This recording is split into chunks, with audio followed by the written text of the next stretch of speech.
Hey guys, Zach and Trav here, coming from the shed. We are on another episode of Our Drunken History, and it's storming out, so you may hear a little bit of thunder in the background. So we apologize for any noises, but can't fuck with Mother Nature. Yeah, well, we really need the rain, so I'm not gonna complain much. It's been dry.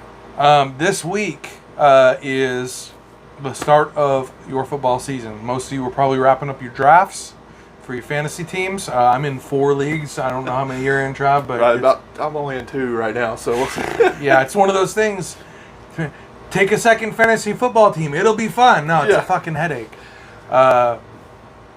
Guys, please like and subscribe, share, make comments. We appreciate it. Yeah, if you watching this video on YouTube, be sure to smash that subscribe button. That way, it helps the algorithm out and let us know. Leave us a comment with any kind of suggestions, or if you like it, be sure and let us know. And then you can find us on our Facebook, on Twitter, and on TikTok. So be sure to check out our social medias. And then we're always on all the major podcast players if you want to listen to audio, maybe on your drive to work. That's what I do. And we appreciate it. As we said, we're getting into fantasy football season. Have you done all your drafts? Not yet. I've set up some of my my preferred picks and stuff. I haven't finished it all yet, though. So Trav and I are in a league together with work. That one has drafted. I feel like I'm weak at receiver, but I'm super strong at running back. Yeah. And I got Josh Allen. I can't bitch. You know, I haven't even looked at it. Yeah. Yeah, that's how slack I am. Yeah, this is trying to. this podcast is for people like Trav. Oh man, yeah, because I'm gonna blame it on the podcast because I'm always doing research or editing or. Full disclosure, Travis does 99.7% of the work for these podcasts. I just own the shed. But no, Zach's definitely got the color commentary down pat. But yeah. So the editing and the video, the research. That's all Travis. I have no idea how that works. It's fun. I enjoy it though. Yeah, I've learned. He's a lot. learning a lot, which is cool. Yeah. Hopefully you guys like some of the latest video edits we've done on our intros. Absolutely, I love them. I love. If you guys like watching Trav crash into the beer pong table, man, that was. Yeah, that hurt. But if you have any suggestions for other intros you want us to try, let us know. Yeah, he'll do anything. God bought me a beer first. Yeah. No, I have a couple of the leagues I'm in are pay leagues.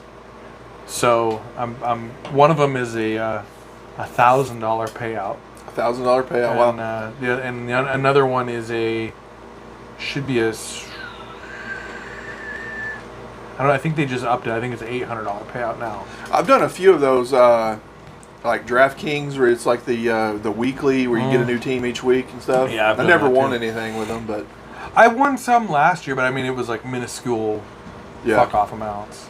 When I lived in Vegas, I used to go to the casino and gamble at the sports book all the time at the Mandalay. I didn't have any friends, so I didn't know anybody in Vegas. Yeah, and so I went down and I would bet on football. And I actually, for the first 6 months in Vegas, I paid my rent with Mandalay Bay paid my rent. That's awesome. I mean, yeah, it was great. It was great, and it gave me something to do. Heck yeah! I mean, you go down there, watch all the games, drink some drinks. Yeah, it was nice, man. It was a good time. Making enough money to pay your rent. That's freaking awesome. Do you know where? We're like we said, we're doing fantasy. Do you know where fantasy football started, Travis? Not until I did the research, and I didn't even know how old fantasy football is. Fantasy football is as old as the hills. It didn't gain popularity until probably about 2000-ish is kind of when it went mainstream. It looks like... I did my very first league in, 02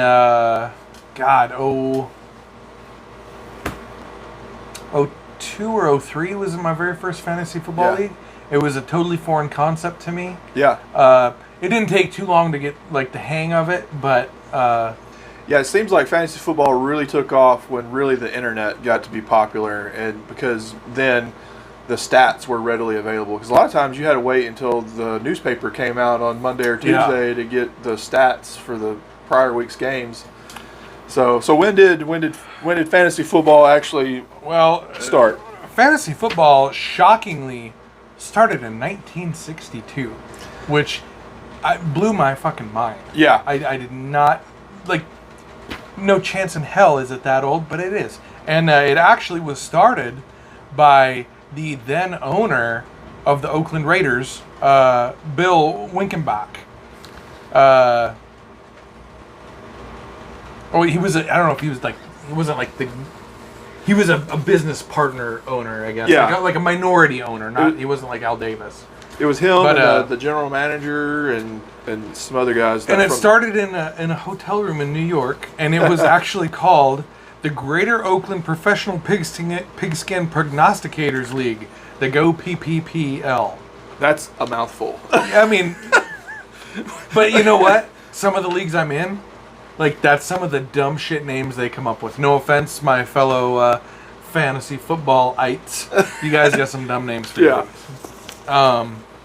But anyway, yeah, they a bunch of higher-end football guys got together and did a draft in a fucking New York City hotel room. That's crazy, and really, it was just that league of those guys that did it for a few years. Then after that, wouldn't it? And it was, and they brought it to an Oakland sports bar called the King's X, where the very first public fantasy football league was founded in 1969. So for those first 7 years, it was just this group of homies that just kept it like a private, like a fucking men's club. They didn't share this great idea until 1969, and they hit it in one bar, and it was like this shit just took off and went bananas. Yeah, so people would come to the bar. They said for trivia night at the bar, and they would find out about the fantasy football league, and then they would take it back to their hometown bars. Yes. And it spread totally by word of mouth. It was organic. Yeah. Just what people thought this was a great game. Yeah. In 1980, a group of 6 students at Case Western University in Cleveland founded the Indoor Football League, which was a fantasy football league, and it is the oldest continuously operating fantasy football league that's still going today. From 1980 until now, a 42-year-old fantasy football league. Yeah, there's still, I guess, a couple of those guys that started that league that are still active participants. Some in it hardcore football fans, man. That's nuts. You know, like the one league I'm in, we have a trophy, and the names are etched on it. It's like the Lord Stanley's Cup. You would have to add a ring for those ones that those guys have. Man. Oh, yeah. They'd have to keep... It'd be... it's incredible. Yeah. And a fun fact, their league, their trophy, is still till this day, 42 years later, engraved by the same company that has been doing it all these years. It's that's some loyalty, guys. That is. It's impressive. Being able to stick together with something like that for that long. In 1983, the fantasy football made it back to the East Coast. And I say back to because it was started in New York, but it was private. But publicly, it made it back to the East Coast by 8 high school students in Atlanta. In Atlanta's not even coastal, but you know what I mean. They would call the sportscaster on for the local TV station to get the stats because they didn't want to wait till the newspaper came. Yeah. Incredible dedication, inventive. Yeah, I love it. I love everything about this. Yeah, so it's all like you're saying. It all grew kind of organically. People just liked the idea, and they started making their own leagues and making their own rules, and it just grew. Yeah, and everybody. And I mean, now you have PPR, half PPR, no PPR. Oh yeah, all these different rules that it's like the beer pong thing where there's house rules. Yeah, every league has its own rules, and that's one thing too. Now, if we're jumping ahead a little bit with like Yahoo, they do the online fantasy football. You can go in there and create a fantasy football league of your own. You can go in and adjust and edit your rules. Yeah. Edit the rules and edit the points and all that. You can kind of tailor it to what you and your friends want. Yeah, which is amazing, right? Yeah. Grandstand Sports Services launched the first nationally available fantasy football league through Q-Link, which was the precursor to AOL. Yeah. Remember getting those AOL CDs in the mail like once a week? You get those in the mail? It was like a Columbia House. You couldn't get rid of the goddamn thing. Yeah. It's just incredible. The first newspaper fantasy football league was called the Pigskin Playoff. It was a weekly game launched in 1990, and it was nationwide. To a point, there was several key cities, major markets that this was a part of. It wasn't like you could do it in like the Cheyenne, Wyoming Tribune or the Billings Gazette or anything. But yeah, it was all the the newspapers that it was featured in was all NFL cities. So I mean, you had in Arizona, Detroit, Los Angeles Times, Miami. Yeah, those are all NFL cities. So it was kind of centered around their markets at the time. And the highest scoring participant each week got a trip to Hawaii.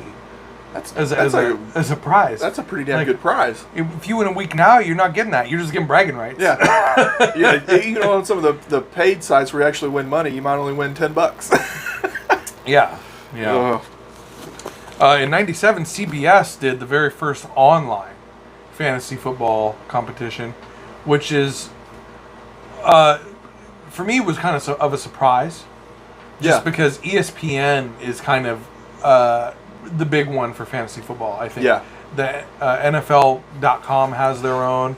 Yahoo has one. I mean, they're big ones. CBS, man. They were ahead of the game on it because they were, yeah. Because the NFL Network did not launch their online fantasy football until 2010. Yeah, that's crazy. I would have thought they would have done that way before that. It seems like something you would want to get in on the ground floor with. Yeah. I mean, this was the, and it still is. Like, I would say fantasy football has made more football fans than football made. Really, because because that's the thing too. There were some people that were against it because they thought it might detract from team loyalty, and instead now it's more player loyalty focused. Which I don't necessarily disagree with. But then at the same time, though, now you have people that are watching games that normally wouldn't. Yeah. And then so and really to think of that the boom for business though of places like Buffalo Wild Wings, like they do the fantasy draft parties. I was going to ask, where is your favorite place to do a draft? Well, really the places I've done them like at a restaurant before, like B-Dubs. But really, I mean, just it's fun just doing it, finding somebody's house, doing it at a house, having almost like a Super Bowl party. Yeah. But a draft party like that. We did one here at my house one year. One of the guys in my league, we did it in he's got a garage man cave. Yeah. And we did it out there several times. We did it at Buffalo Wild Wings last year. This year, I think just with the hectic schedules, we're gonna move it to an online, which I don't. Yeah. I don't care for the online. I mean, I'm gonna do it, but I'm gonna bitch about it. Yeah, I'm gonna do it, but I'm gonna complain the whole time. That's exactly yeah. Yeah. But I mean, it is what it is, guys. You gotta make sacrifices to be in your leagues. Oh yeah. There are over 60 million people nationwide that play fantasy football. That's crazy. I mean, I wonder, like you're talking about, I wonder how many people, if fantasy football didn't exist, if would there be 60 million fans that would just watch football on the weekends on a regular basis? I gotta say no. Yeah. I mean, I just because whether you play fantasy football or not, if you're a football fan, you're probably gonna watch. But there's so many people who just don't care about sports in general. Yeah. That are, intrigued by it. That just thrive on the competition. Maybe they're not on the field playing, but it's something that they get off on competing against. A buddy or your significant other you have or those, whatever. Those office rivalries and stuff like that. Yeah, hell yeah, man. It's pretty cool. The one thing that I thought was funny, and this happened not too long ago, with the baseball players.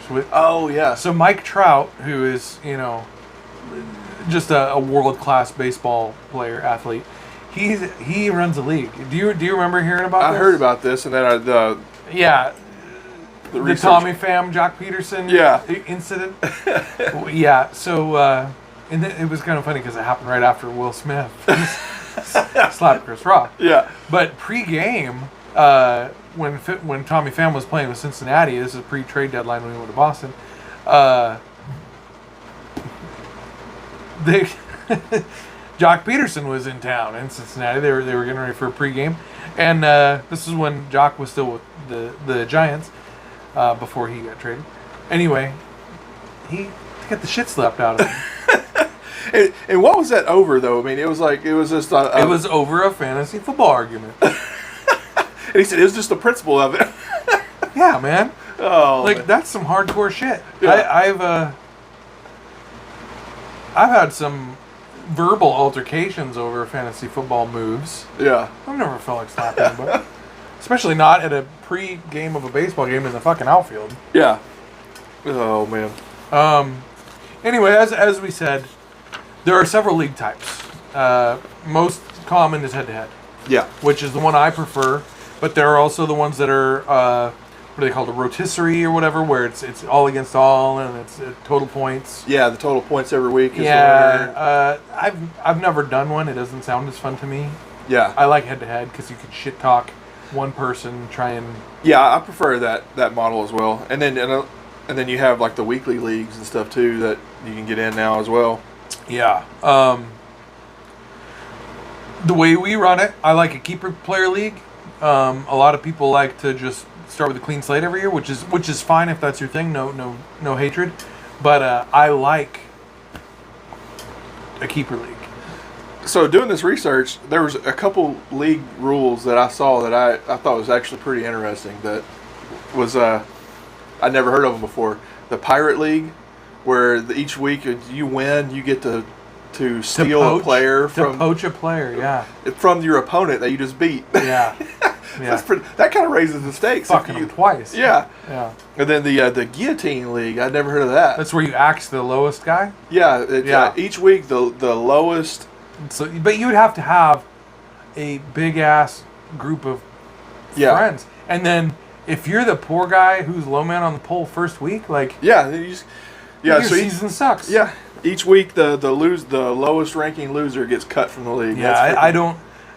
It's interesting, but I mean, you would have to be in multiple leagues for that to be fun. Yeah, just because if that's your one sole league and you lose, I could see doing that as like a buy-in league for money. If you're gonna like get a group of say coworkers together, and then that way it just whittles it down to the final person, to the seeds and stems. Yeah. So the one league that I'm in, it's the one that I've been in for the longest right now. We get 2 keepers. Okay. Right? Yeah. But the way that we do it, which I think is cool, and it's where I got the idea because we also do fantasy baseball. But the way that we do it is you can keep a player up to 3 years, but then you have to throw him back into the pool, so you don't get to run somebody forever. But you lose the draft pick 2 rounds ahead of where you drafted him this year. So say you get a guy in the 8th round that you want to keep next year, well, next year you lose a 6th rounder. If you want to keep him the following year, the next year you lose a 4th rounder. The next year you lose a 2nd rounder, and then you have to cut him and throw him back into the fish tank for everybody to get at, which I think is a great way to run it. It keeps it more interesting. Yeah. You still have you get to build a little bit of loyalty to a guy. You still take a bit of a handicap on keeping him, but then at the end of 3 years, somebody else gets a shot. Well, think of it this way though too. Like you think of in the NFL, I think they say the average career is only like 3 to 4 years anyway. Yeah, most guys don't have it. I mean, it's obviously position dependent. Like running backs have a shorter career than Brady. Yeah. I think is like turning 92 this year. Yeah. Remember that there several years ago they had the Brett Favre commercial came out. I think Bud Light was a Bud Light commercial, where it was back when he was debating when he was retiring. Yeah, and it was. What is it like to win the Super Bowl at 50? And he had like white hair, and he's like, they had the old man makeup and stuff on. He's like, I'm feeling pretty good about it. That's Brady now. He's gonna play till he's 50. Is, yeah. Hey, you know what though? The guy can still do it. Yeah. So good, good on him. I know that Brady's a polarizing figure in football. I did not like Brady for a very long time. Yeah. But now I'm coming around. You know, he's. I thought he was a system quarterback. I would have said that it was the Bill Belichick system. I gotta say, Brady went to Tampa and won a Super Bowl, and Bill Belichick ain't done shit with the Patriots. No offense, Mac Jones. Yeah, that's crazy because, and really, I think that had a lot probably to do with Bruce Arians with that whole fallout with that. Because I think him and Brady butted heads a lot. I do too, and I just think it was not publicized, which is the right way to do things. Yeah, keep it behind closed doors. But anyway, I've never been in a Dynasty League, but it's something that intrigues me. I would like to do a Dynasty League. Oh, okay. You know, is that where you keep all your players every year? Yeah, you keep all your players are keepers, and you do a rookie draft. Oh, okay. Yeah. So if you want to add players, you do rookie drafts and add and then cut other guys. I think that sounds like a really good time. That's more like a real life GM to me. Yeah, that would be kind of neat to try that and see how it goes. I think it'd be fun. It'd just be I'm already in too many fucking leagues. That, time to cut a league. Man, I did this year. I cut 2 out. See, I mean, last year I was in like 6 fucking leagues, and the problem with 6 leagues is that you're rooting for guys that are on your team in this league, but then you're rooting against them because they're going against you in this other league. Yeah, and then sometimes you got so many teams that like you can't remember which team or which league you have this guy versus this guy. So it's you pulling your fucking hair out. Yeah, that's the way I would be thinking because it'd be too much to manage at that point because you're trying to figure out who the heck. Well, and the thing is I have T-Mobile and they're terrible. They have the shittiest reception. So like I lose fucking reception on my phone all the time. And like, so you're saying you don't want T-Mobile to sponsor the podcast? I do not want T-Mobile to sponsor the podcast. No, keep your T-Mobile Tuesdays and build a fucking tower by my house. Well, so speaking of T-Mobile though, have you seen the more nerd news? This is more up my alley. That they're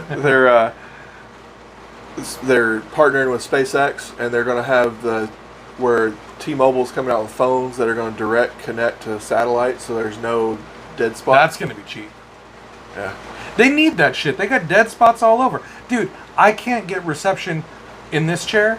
Or I can in this chair. I can't over on that side of the shed. I can't get reception by my fucking tree over here, but I can in my garage. I can't get into my bathroom, but I can in my bedroom.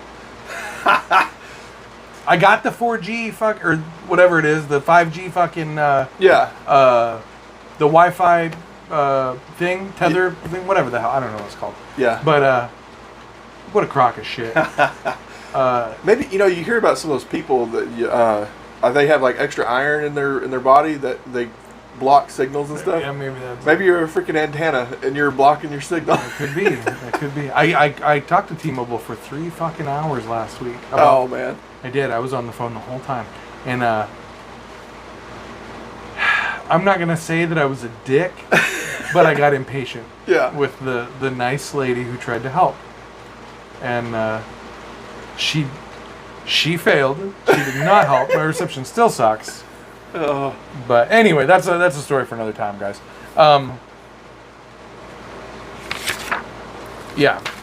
The draft is my favorite part of any fantasy sport. I like the season. I like the playoffs. I fucking live for the draft. It's funny though, because too, like with a lot of things that you get in those leagues too, where the draft is awesome. It's a fun time. First couple weeks go really well, and then you have some of these team managers that people peter out. Yeah, and they do. You see the participation rate slowly drop. Yeah. The fantasy football attrition rate. Yeah. I know because I'm the commissioner of our baseball league. So teams that are non-participants, I cull. Oh, okay, yeah. And I will reassess at the end of the year, and I will actually go through every week and see who was paying attention and who wasn't. And if guys are, 1 foot out the door anyway, I'll give them the shove. I don't give a shit. Yeah. And that's one thing I will say about most of the leagues I've been in for fantasy football. The guys who, and ladies, obviously. I'd say guys is a general overall term. Don't be offended. We are a non-politically correct podcast, so... Yeah, so if you want PC, this is the wrong fucking place. But all the people who were in the leagues have mostly paid attention, and those that haven't, the commissioner has always been really good about replacing them. Yeah, that's good. Which I like. I don't like people who are there for the draft and then fuck off the rest of the time. Yeah, if that's the case, just come for the draft party and hang out. Yeah, drink beer, eat pizza. Yeah, give compliments and shit talk. Like, cool. Like, you're more than welcome. But anyway, the draft is my favorite part. I like. So when I do the baseball draft, because I got people all over the world, I don't put a timer on it. Yeah. Unless I have to, so I try and keep it 24-hour limit.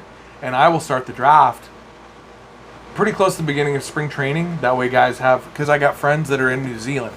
I got friends that are deployed. I got friends in every time zone in the U.S. Yeah. I got people all over the world. And it's just, for me, it's better. People can do the research and it's a good time.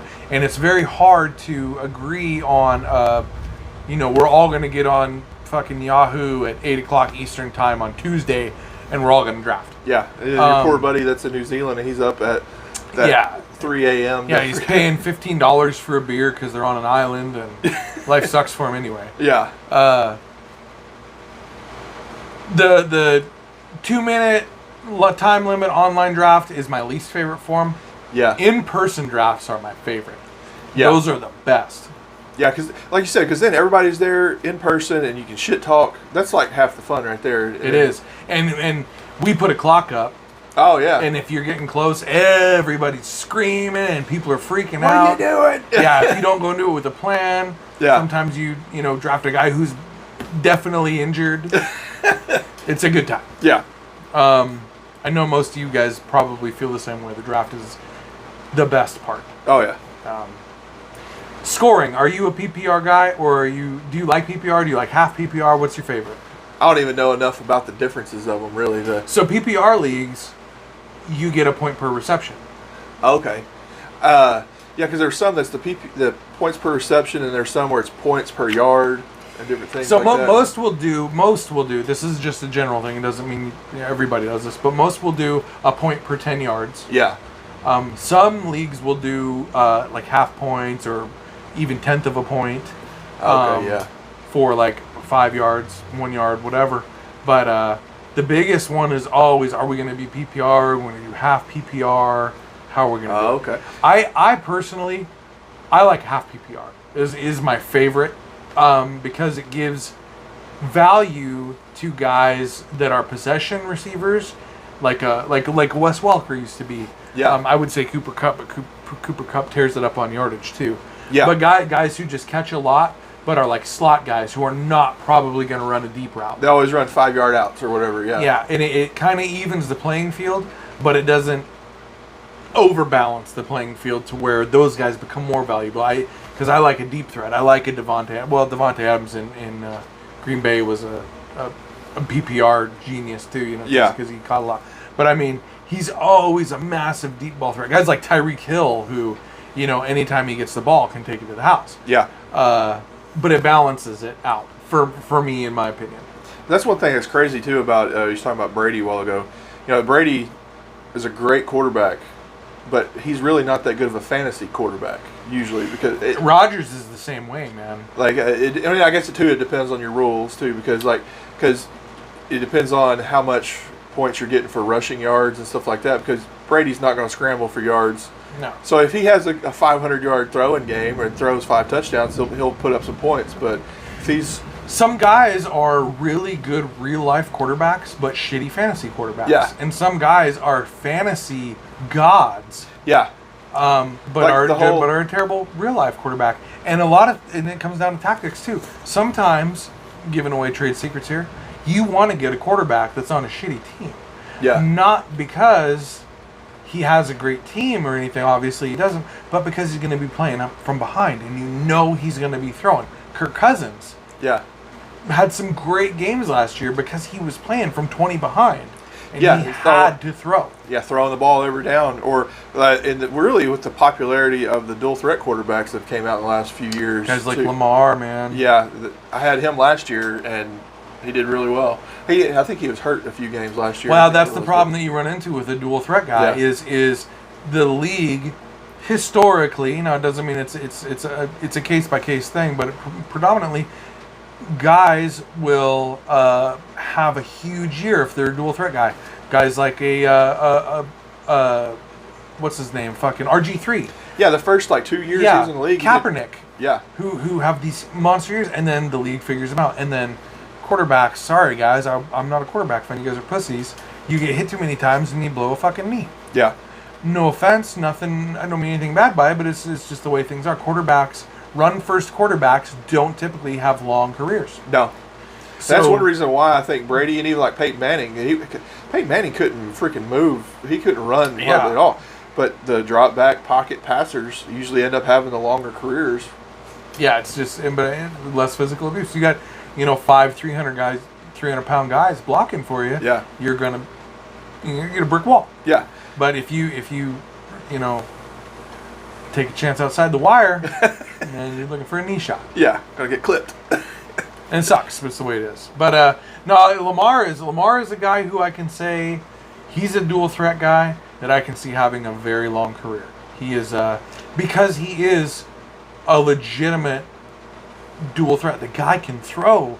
Yeah. In the open field, you're not going to tackle him, but he's got a great arm, and he's football smart.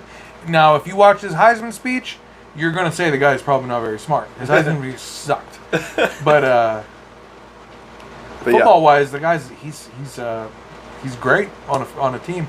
I like guys like Russell Wilson who were probably a dual threat guy to start their career, and have kind of gravitated more towards the pass, Yeah, just kind of as they gotten a little bit older, a little bit slower, lost a step maybe here and there, or just matured as they've grown up. Gotten to be smarter about it. I like watching that. It's a career progression thing, and I liked RG3. I thought he was great at Baylor. Yeah. He had a very successful couple years when he first came out, but blew those knees out. Yeah. It's tough to come back. That's one good thing too. Like if you're playing with, and depending on what rules you're using, you mentioned Rodgers. Like it may not be the best fantasy quarterback ever, but he protects the ball though too. He doesn't. He doesn't throw picks. He doesn't throw picks. He doesn't fumble. So if you're playing in a league that gives negative points for picks or fumbles, then finding somebody that good ball security. But that's the thing is Rodgers could have a week where he throws 210 yards and a touchdown. Yeah. But the Packers win. Yeah. And in fantasy, that is gonna fuck you up. Yeah, that's like 5 points. but in real life, like sometimes that's what you need to win a game. There's one of the. I'll give away one of my strategies though too. Finding a kicker, you find one that has a high percentage, but also like you're saying, maybe on a team that their offense isn't the greatest, and he's going to be taking 40, 50 yarders, and he's going to be cooking a lot of field goals. Yeah. Like there's some the Vikings a few years ago, their red zone offense was shitty, and so they kicked like 100 field goals that season. Or Dan whatever. Carlson, yeah, fucking the Raiders. Well, like I said, they have Devontae now, so who knows how that's going to turn out. But last year, man, the Raiders were really good at getting to the 30. Yeah, and then it was okay, kick a field goal, bro. What are your thoughts on on a defensive player? Do you like having a defense special teams, or do you like having a defense special teams and 1, 2, 3 defensive players that you pick? It's kind of hard on defense, really, because I guess it depends on the rules that you're using too, because there's so many different specialties on defense. Are you going to get points? You got linebackers. You got sack guys like DNs and So like, are you going to get extra points for sacks, or are you going to pay? Are you going to get points for each tackle?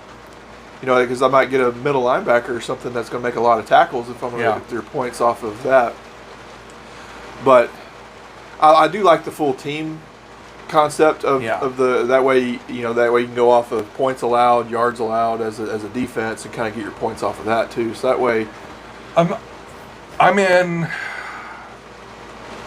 2 leagues. I'm in have no individual defensive players, IDPs. Okay, yeah. And 2, well, one of them has 1, and one of them has 3. Yeah. And I actually, I kind of like having 1. I think 3 is too many. Yeah. But I like having 1 because, selfishly, I was a linebacker. Yeah. And I felt like defensive guys didn't get enough credit. It's crazy because with my defense that I was doing last year, it was you had a team defense and you had 3 individual players. Yeah. You know, I would have a guy sitting on the bench and he would make 15 tackles that game. So then I'd put him Bobby in. Wagner. Yeah. Yeah. And then you put him in the next week and he wouldn't do shit. So like you never know what they're going to do. Yeah. You know, they may key on that guy. Hey, he made 15 tackles last week, so we're going to run away from him. Well, you know, see, that's why I gravitate towards linebackers. yeah. And as far as the IDP goes, safeties, cornerbacks are going to get you better chances at picks. They're probably not going to make too many tackles. They rarely get a sack. Then you got guys like a Bosa, Yeah. who are probably going to get 2 sacks a game. Yeah. A few tackles, not a ton, Yeah. but probably not going to get you a pick. I like linebackers because they fucking get a shit ton of tackles. Once in a blue, they're good for a sack, and they have a decent shot at a pick. Yeah. Because they do drop into coverage enough. So I'm a big proponent on an IDP league. I love linebackers. Yeah, that's usually what I gravitate towards too, just because usually you get your points from tackles. Yep. I agree, man. Wholehearted. It's just too consistent to walk away from. Yeah. You're not. The chances of a pick 6 probably not the greatest. But man, I'll take a guaranteed 12 tackles over 2 and a pick 6 twice a year. Yeah. Just yeah. my thing. The revenue generated by ad revenue generated by fantasy football league sponsorships is obscene. Now, there's no way that the group of guys in New York thought this is going to take the world by storm. Yeah, well, because back then too, like the internet wasn't even a thought at that point. Yeah, and all the cable TV deals, satellite TV deals, and stuff they do now. The NFL Network didn't exist. Now, though, you've got, like you're saying, you got 60 million people watching these games to watch their fantasy football players. Yeah. Now you got all this ad revenue coming in. Yeah, some estimates that I have read are over $5 billion with a B dollars in ad revenue generated in fantasy football, and it's exponential. It's going up every single year. And you think about, like you were talking about the draft parties, like all these different like sports themed restaurants and stuff all host draft parties now. Yeah. And they have like the draft package where you get 50 wings and 2 buckets of beer or whatever for your.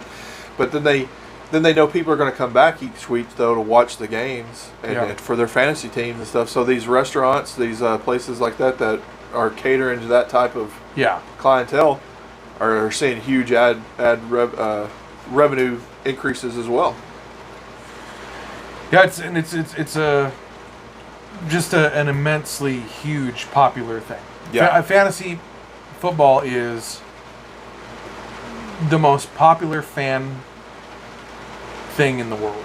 Yeah. It just like, I know soccer fans are fucking super loyal.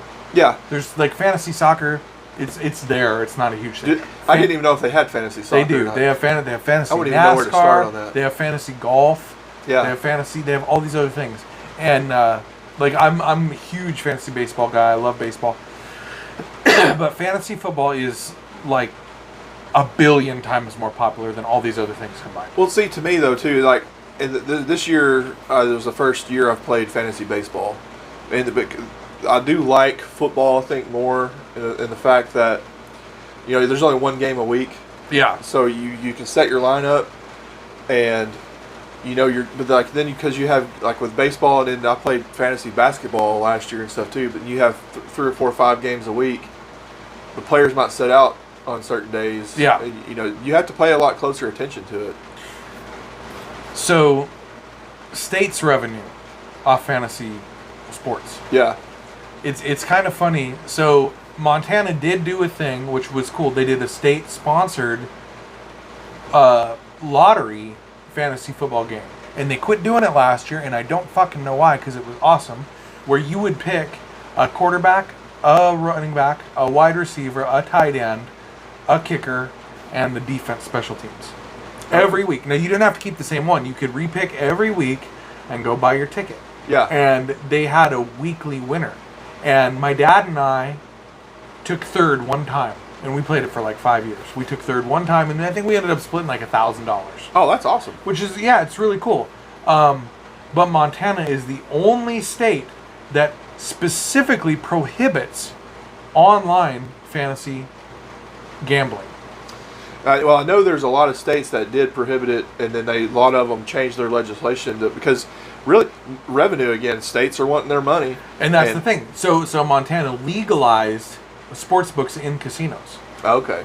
But they specifically prohibit online fantasy gambling, which I think is bullshit.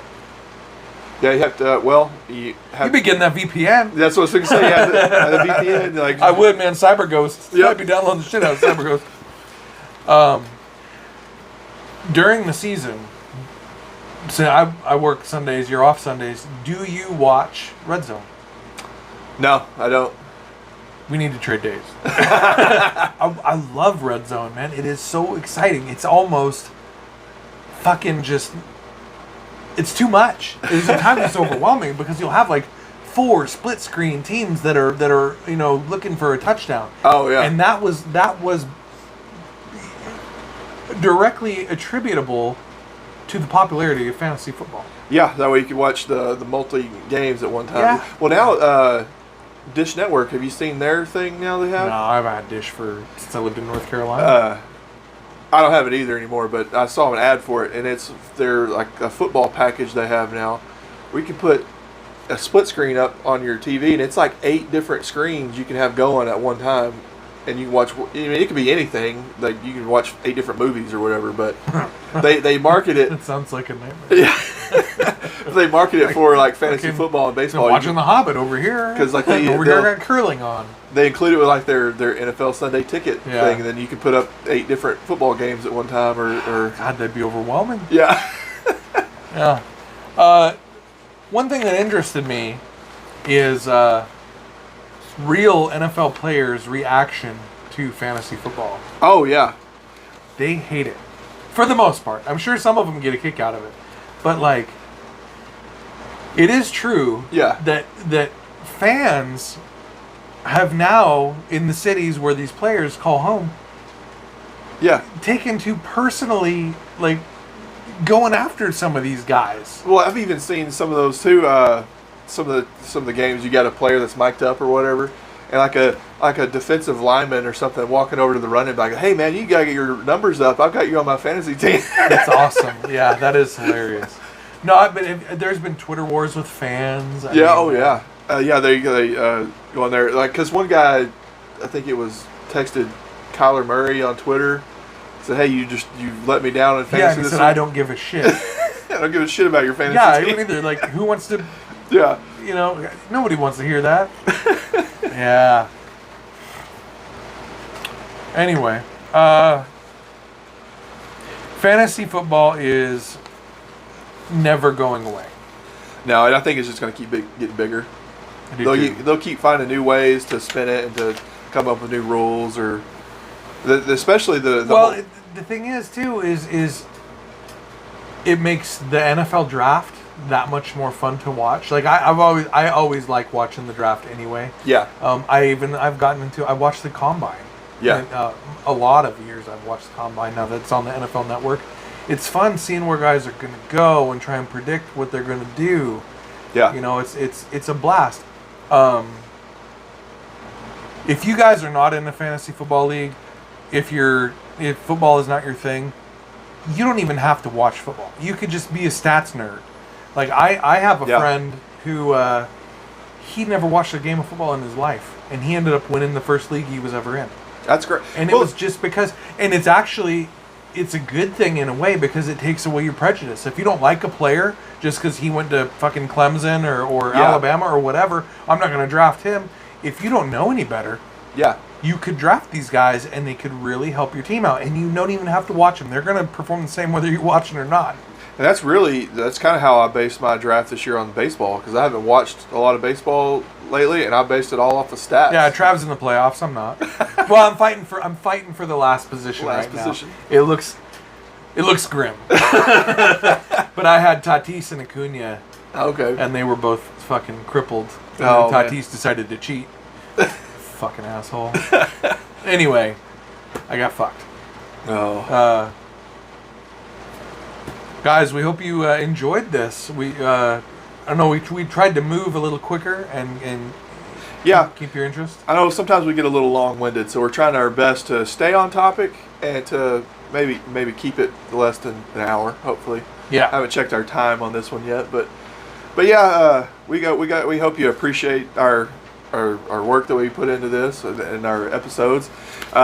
Be sure to leave a comment, like and subscribe if you can, and let us know what you think. Let us know what you want us to cover next. And if you guys haven't done your draft yet, good luck. We appreciate it, guys. We'll see you. Have a good one.